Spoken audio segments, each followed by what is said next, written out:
Quality is always an issue that's being brought up in all of the groups. Later I will answer the Facebook quality issue that always comes up, but for this one we're just going to take a look at 5 different cameras and the different qualities that they output.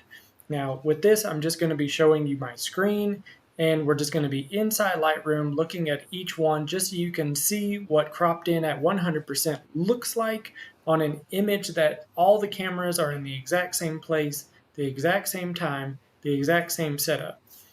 And the focal length is attempted to be all the same as well. So we're going to start with just an iPhone.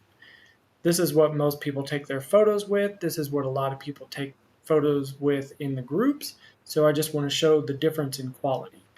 We're going to start with the iPhone and just show you like basic quality. And this is maybe why whenever you put something into a print and blow it up, it may not look as good as what you thought it would be when you're viewing something this small in front of your face. So with the iPhone, you can't really read color checker. The squares look kind of blah and blown out.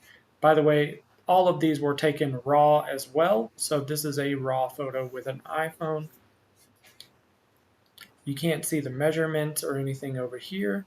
And so that is the iPhone.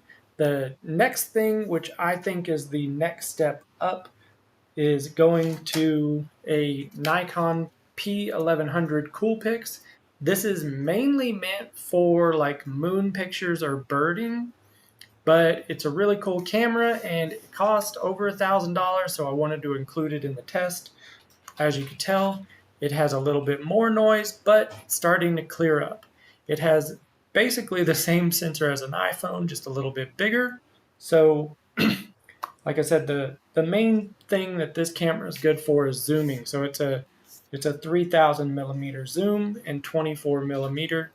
You could also do macro with it. So kind of the same as a phone, but it's got, I think, a 16 megapixel image, whereas the phone has a higher megapixel than that. But as you can tell, just that little bit of difference jumps up. Then the next is going to be just a little pocket point and shoot, but it's once again, it's over $1,000. The coveted Sony RX100 6. This is a mostly vloggers camera, so they have the screen that pops up and does things, but it's got a nice little 24 to 200, I think. It's got a really good camera on it. I've forgotten by now. I rarely use this other than for special occasions if I want to do like slow-mo at 960 frames a second is why I bought that camera. But that's neither here nor there. Let's take a look at the image, which is the Sony. And as you can tell, with a much bigger sensor, it is even better than the P1100. We'll go through all 3 real fast. So the iPhone, remember the quality here. P1100, it looks really nice, but then you go to the Sony, even with just a pocket camera, just because you see the camera is really big doesn't mean it has better quality. So keep that in mind as well when you're choosing cameras, because this could be an everyday carry that I would definitely use and think about using all the time whenever I don't have my bigger cameras with me.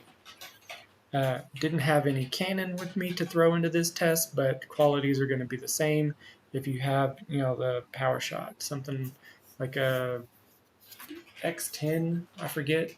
I don't know the Canons. I don't know Canon. So, but next, we're going to go from that Sony to a Nikon D800. So I think it's about a 10-year-old camera or more.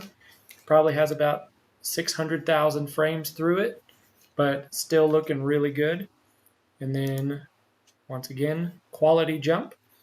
We're going from 1,000 to, if you wanted to get it used, I bet you could find this for $500 or $600. Pair that with like a 1.4 lens, and you can be under $1,000 with better quality total, because it's a full frame sensor.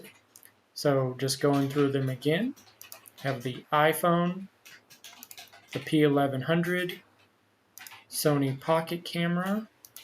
I say pocket camera, it fits in your pocket. The Nikon D800, and then we're going to the newest, latest, and greatest, the Z8, which is the tiny version of the Z9, the flagship model for Nikon, and I don't have the latest and greatest lens on there. I went from a D800 to do a D810 to D850 to the Z8, and I still have all of my lenses from that entire lineup. I didn't feel like switching.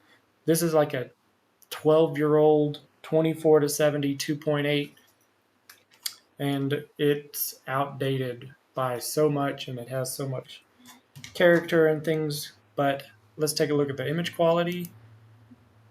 The sharpest yet, of course. So that's the entire lineup of quality that you could expect from just the everyday use. Now, there are different brands and things out there that I didn't test, and there's probably things that you could have fit inside of that.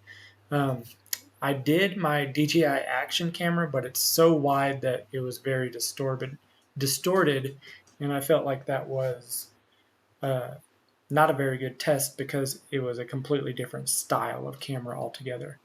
But just to go through it again, this is the iPhone P1100, the Sony, the D800, and the Z8.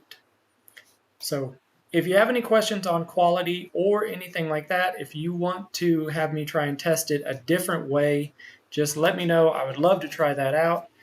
And leave a comment, like, share, subscribe, all the things. But mostly just go out and have fun, experiment, and have a great day.